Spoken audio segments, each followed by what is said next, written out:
2026年丙午年講下屬虎嘅生肖運程。丙午年屬虎嘅朋友，你今年咧性格咧誠實，做事咧有毅力，唔係咁輕易氣餒嘅人。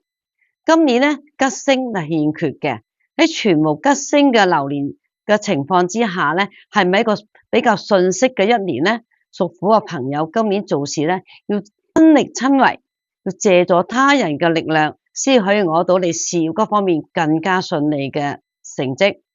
幸好你今年咧係一個三合太歲嘅流年，可以令到你事業咧獨當一面，亦可以因此而得到貴人嘅扶持同埋欣賞，有助你出外發展。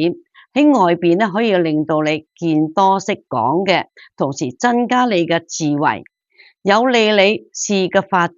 財運呢方面咧，雖然係要做啲學術呢方面嘅研究，又或者幫客戶解決問題，譬如律師、教學、玄學呢方面嘅研究，令到你財運有所增長嘅。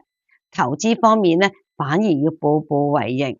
屬虎嘅朋友咧，今年咧唔可以太過貪心，應該咧適可而止。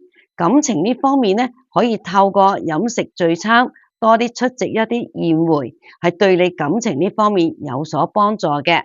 讀書嘅同學們，今年雖然咧做事呢方面係冇方向，但係有思維，係一個認真讀書嘅流年。凶星方面咧係有子背、大煞、飛廉、白虎星。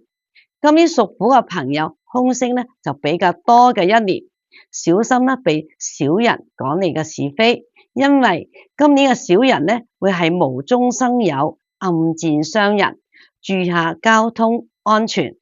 揸車嘅朋友要注意安全啦，可以佩戴啲屬豬嘅飾物，加強你一年嘅運氣啊！